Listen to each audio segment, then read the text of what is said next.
Morning, good morning. Hello, everybody. Happy Saturday. I'm here a minute early, exactly a minute early. uh, Come on in. I'll give you guys a minute to settle in and come join me, see how you're doing. Let me know where you are in this part of the world, and what's going on with you this beautiful Saturday morning. I am in the garden. It's nice and cool actually this morning. It's not actually cool, but cooler. It's nice and shady where I'm sitting, so come on in and join me. I am Mary from Mary's Heirloom Seeds. Thank you for joining me. I normally go live. Traditionally, I've been going live on Thursday nights on YouTube, but since it's so stinking hot in East Texas, I decided to start doing a Saturday morning live chat instead. If you're new to my channel, welcome. For those of you that join me regularly, welcome back. Please hit the thumbs up and subscribe to my channel. Say hi. Let me know where you are. Let me know what you're doing this beautiful Saturday morning. So the topic is not exactly what I'm going to talk about the entire live chat. I always like to answer customer questions while I'm live. And that was a question that I had, and it was a perfect question. So if you're not familiar, Salty Dog Homestead, if you haven't seen him on Facebook, check him out. I'm pretty sure I know for a fact he has a YouTube channel as well. So definitely check out Salty Dog Homestead if you haven't already. Hey, Esther's daughter, thanks for joining me. And so he asked if, hey, Not For Nothing Homestead and Healy Means, good morning, hello, you're in Southern California. We are in beautiful East Texas. So the question was if basil was cold tolerant because it's in my fall seed collection. And that's one that a lot of people don't typically think about when you're planting your fall garden. It's cool weather tolerant, but it's not cold weather like frost tolerant. So I put it in my fall seed collection because I love basil. You can see that bed way back there. It's a mixture of peppers and basil, tons of basil. Thank you for, ooh. So I mentioned last week that the bees are bumbling everywhere, and I don't want to get a bumblebee to my face, but I'm obviously not going to swat them away. So good morning, Caitlin. So that was an awesome customer question. So in the description section of this video, you'll find a link to my comprehensive planting guide, as well as my fall seed collection. So I want to ask you, those of you that are watching me, what is a crop that isn't necessarily considered a fall crop that you like to plant in your garden? Something that might be cool tolerant, maybe not frost tolerant. So for those of us in East Texas, Esther's daughter says, you're drying basil now. Awesome. Krista says, good morning. Good morning as well. If you're in Florida, for example, you're not necessarily planting cool weather crops. You're going to be planting quite a bit right now because it's about that time for you to get started on a lot of tomatoes and peppers and things like that. Okra, always heat tolerant, but not necessarily like beets or cabbage. So for us in East Texas, we are looking at cooler weather heading our way. Not right now. It's August. It's still going to be hot in September. But planning ahead for that, I'm definitely going to plant more basil. So I got this empty bed, or mostly empty bed, that I cleared out last week. I was supposed to plant in it and I didn't. So that would be a great place to plant more basil if I wanted to. I like planting multiple rounds of basil because I also like to leave some flowering for the bees, bumblebees. I've got a ton of bumblebees this year. Someone said lettuce. So I would love to hear from you. What is a special crop that you plant in your fall garden that isn't necessarily something that a lot of us think about? Not for nothing, Homestead says, my long beans and kidney beans are making a comeback with a cooler day here in Georgia. Well, that's great to hear. Behind me, we've got white scallop squash. That was part of my patty pan squash challenge. And here I've got round zucchini just exploding out of the ground. So I'm excited about that. All right. So during my live chats, I always like to, like I said, mention things that customers had asked me throughout the week. Last week I answered a couple questions. We talked about fall planning. I showed you my little fall fall planned garden, not necessarily one that I'm planting right this second, but it was really cool because it was a visual of all these different colored circles within squares. So that was super fun. So the next question I got was an odd one, but I understand not everybody sees everything because I put a lot of things together on my website, so I know what's going on. A customer reached out because they were concerned that they said that there was no seed count. Like for maybe it was my seed sale that they were looking at. There was no seed count per seed pack. So they didn't know if they were going to get like 1 seed or like 100 seeds per pack. So I'll address that. When you look at my seed sale announcement, you'll see a huge list with pictures and text that says, say, bull's blood beet, and then it's their image below it. And so that's just the general, all of these seeds are on sale this month. But then if you click it, in the description section of that item, you can see the seed count. So for example, bull's blood beet says it contains 100 seeds per peck. So in case you were wondering, in case you didn't see the seed packs, or the seed count per seed pack, there you have it. Let's see. Esther's daughter says, my concern is any upcoming hurricanes. Oh, goodness. I know. That was one of the frustrating things living in Florida was the hurricanes. Here we have tornadoes. I said tomatoes. Here we have tornadoes, but we haven't experienced one in our area while I've been here. They've been some kind of close by, and we get the sirens going off on our phones. We don't live in town, so we wouldn't hear the sirens going off that they blast in the city or in the town. So the next question I had, by the way, while I mention all these things and I'm chatting up with you, if you have a certain question that you didn't send me an email, but you have got a question anyway, ask or send me an email. I don't mind. My email is mary@marysheirloomseeds.com, and I do try to answer your questions. Good morning, Christy. Thanks for joining us. So the next question was, what do I do to prep my beds for fall? Which is a great, since I have a bed that's empty. So I will pull either anything that's not producing out of the bed or any debris or weeds. This bed was full of weeds, so I pulled all those weeds out. And then before I get started planting, I'm going to check on the bed. Now I'll know what I'm going to be planting in that bed before I start to add any kind of amendments to it. So what I personally do is I use micronized azomite if I'm going to be planting root crops, because that's a really good one for root crops.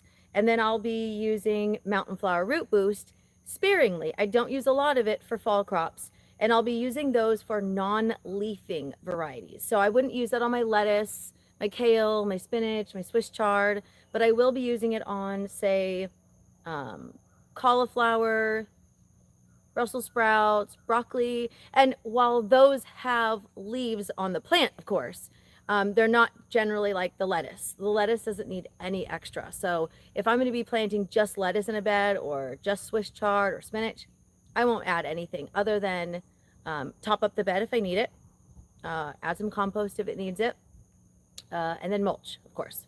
So those are the things that I do for fall prep for my beds. If I've got some spaces like this, sometimes I will interplant things in this bed, or you can't see it, but I've got another bed here. There's some space in between here where I could easily plant some Swiss chard in between my squash, some broccoli in between my squash, so that I'm kind of utilizing that space. Of course, I'm going to be pulling that squash up once it's done, but I can always interplant some things. Let's see. Anyway, if you have questions, please feel free to ask. I don't mind. And like I said before, my email is mary@marysheirloomseeds.com, and I do answer. My grow bags. That was a question that someone asked on Facebook. Hey, Natasha. And they said, what area of the country are you in that you can plant garlic in grow bags? And Natasha was the person that asked me, how many cloves can you put in a 25-gallon grow bag. And so on my last live chat, I shared that it's approximately 18, and I have my my visual where I put glue sticks in there. So we are in East Texas. It does not get, we don't have long periods of freezing temperatures generally. And if you're in Louisiana, for example, you don't generally get long periods of freezing temperatures. Here in East Texas, last year, we didn't even get snow really on the ground. We had some sleet.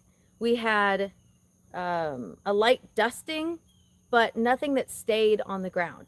Whereas if you're in a much colder area like Michigan or New Hampshire, I'm assuming because you're north in that area, you would consider planting your garlic in ground or in raised beds and not a grow bag, because you'd have to put some significant barriers to keep it like totally freezing solid.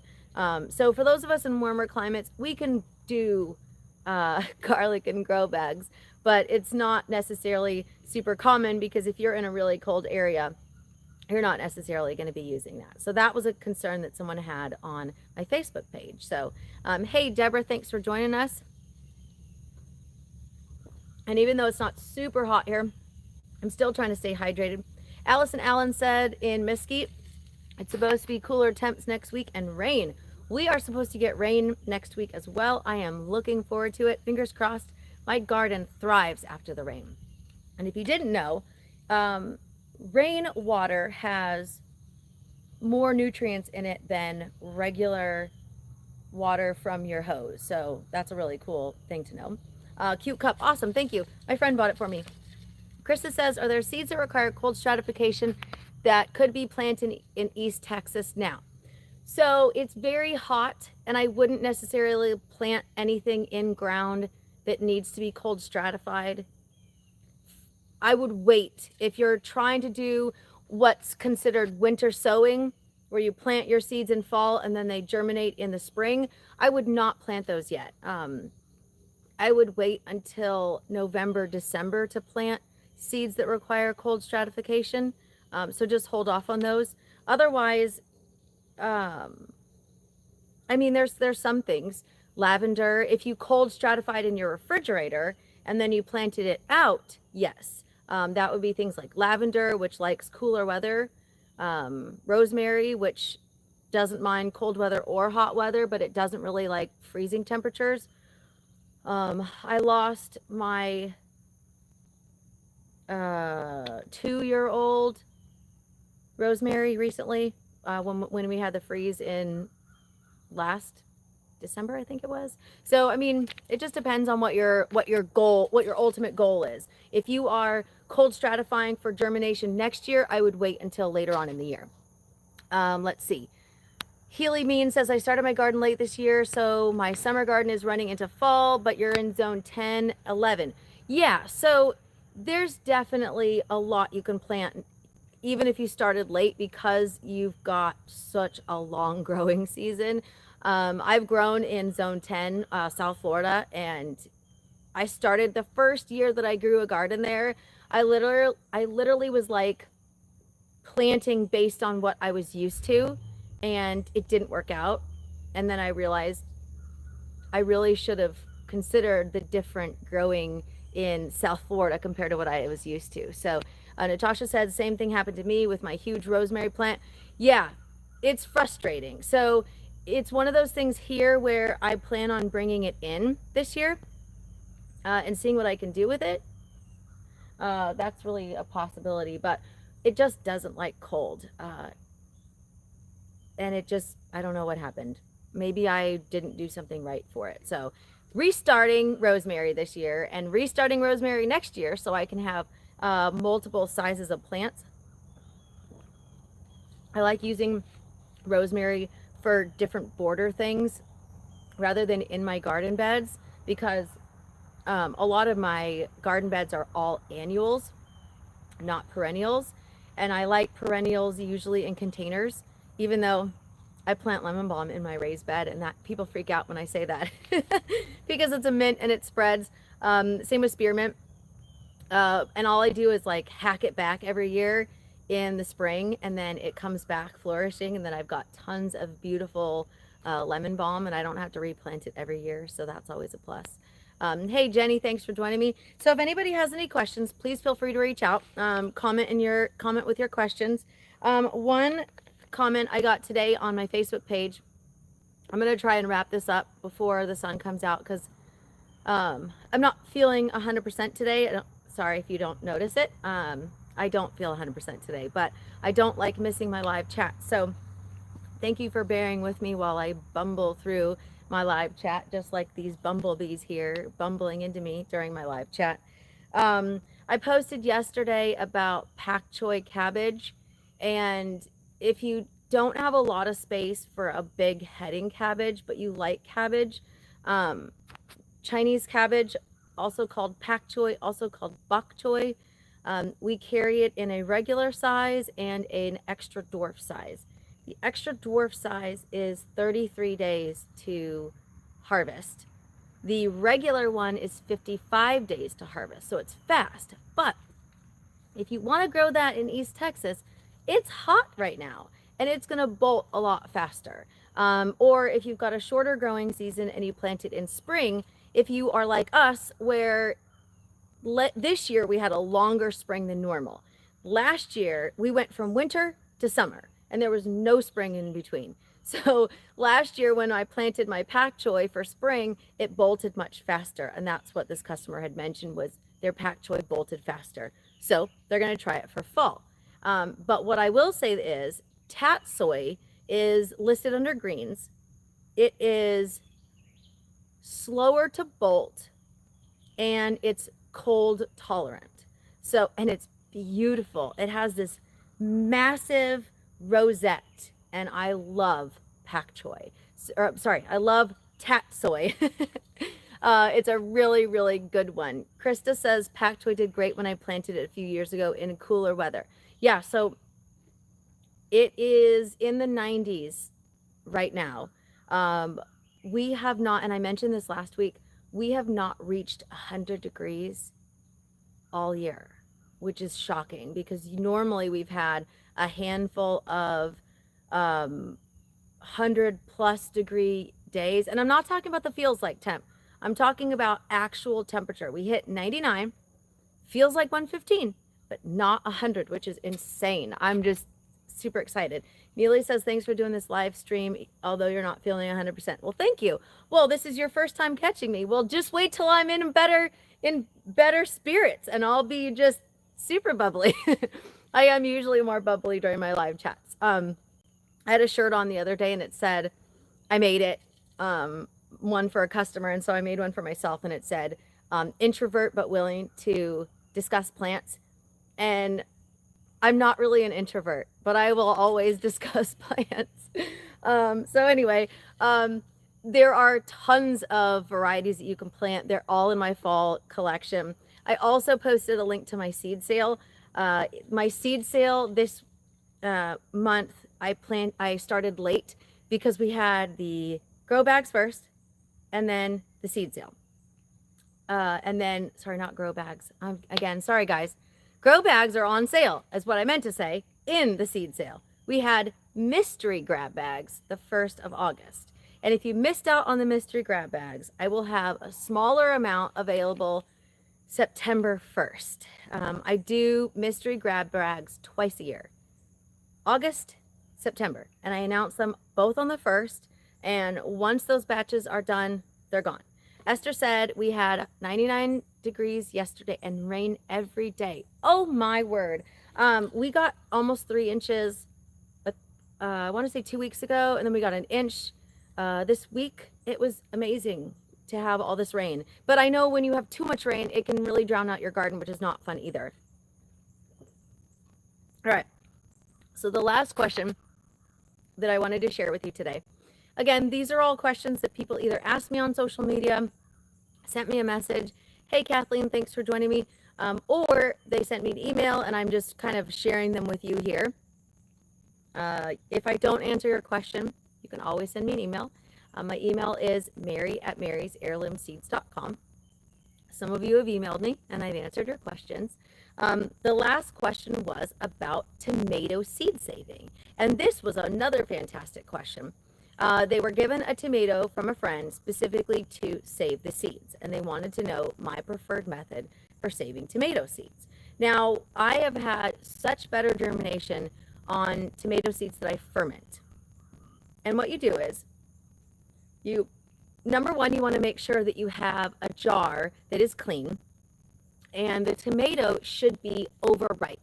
In general, for seed saving, you want whatever fruit you're seed saving to be overripe, almost what you wouldn't eat. And I should have grabbed it. I've got this cucumber that is gigantic and yellow and old, and it's a double yield cucumber, which those are generally smaller. They're green, they're delicious, but when you leave it on the vine for too long, maybe you forget, it turns a different color. It's yellow instead of green. The skin is super thick, and it's super bitter inside if you ate it. Deborah says, I wish Texas could send California some rain. I know. And so this tomato, in order to save the seeds, you're going to squeeze all of the pulp inside into a jar of clean water, preferably unchlorinated water, because if you use chlorine, it may cause issues with your tomato seed saving. So I use filtered water. We've got a big filter so that we don't have any chlorine in our water. And then you soak it until the jelly portion of those seeds will ferment and rise to the top. And you have this disgusting, stinky smelling fermented top. And you're going to scoop all that off because you don't want that on your seeds. And that is the fermented portion of that jelly stuff. Scoop it off really well. And then you dump your seeds into some sort of strainer. And you rinse it off really, really well. And then you lay it on something that is not going to stick. So some people use paper plates. I don't recommend a paper towel because it can stick to the paper towel, and it also the paper towel will retain the moisture, so it may mold or it may not fully dry. You can use a screen material. That's what I really like because you have more airflow. I don't have it out here, but literally if you had a screen from your window, for example, that type of material, I know that not everybody has a spare screen laying around, but if you can get that material, you lay it out so that it is not, they're not on top of each other because they'll stick together.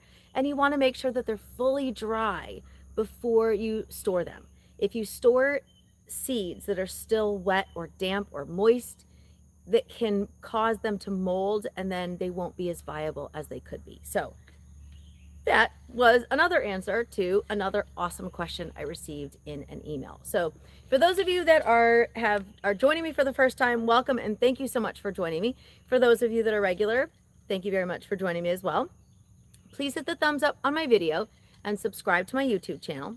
I am live on Wednesday on Facebook, and since Facebook is deleting those videos, I will be downloading them and uploading them to my YouTube channel. I have not in 2 weeks because it's just been crazy. Caitlin says, have you had any issues with gophers messing with chewing your grow bags? Now, I have not had them chewing on my grow bags, but I will say this. The squirrels just invaded my melon patch, and they ate my Iroquois melon that was just started to produce, and I'm very upset this morning. So I will be caging that patch shortly, and hopefully that will work. Allison says, I'm leaving the seed saving to the professionals. Mary's seeds are the only ones you buy. Oh, I appreciate it. Thank you.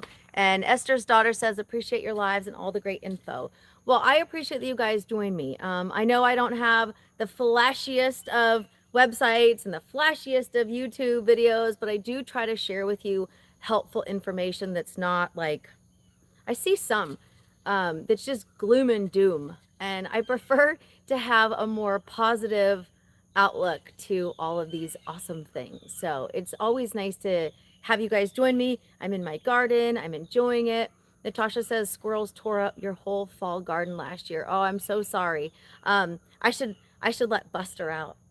Buster, by the way, some of you saw him kind of around my feet a couple weeks ago when I was talking about fall prep. I was on the back patio because it was raining out here, and he was kind of chilling out on the patio. Well, Buster is now officially an indoor shop cat. He has not expressed a wish to go outside. He's been fixed finally. He's been cleaned up finally. He's no longer sick, and he is a brand new cat. So I don't have him in the garden right now with me, which is sad, but at least I know he's safe indoors. Maybe I should let him out so he could eat the squirrels. Healy Mean says, I prefer function over fashion, so thank you for not being flashy. Oh, thanks. And Natasha says, yay, Buster. Yeah, I know some of you have been following his story since he came to us in May, just sick and not, I thought he was going to, I wasn't sure if he was going to make it, so we were really happy. Krista says, hydrate and feel better, Mary. Always appreciate these live chats. All right, everybody. In the description section of this video, you'll find a link to my comprehensive planting guide, my fall seed collection, my seed sale. And the topic of today was planting basil in my fall garden, because Salty Dog Homestead asked about it because it's in my fall seed collection. And so I mentioned that while it's not frost tolerant, it's still cool weather tolerant. So it's something that if you have a long growing season, you can definitely plant some more basil, another round of basil. So there you go. All right, everybody. Thank you so much for joining me. Happy Saturday and happy planting.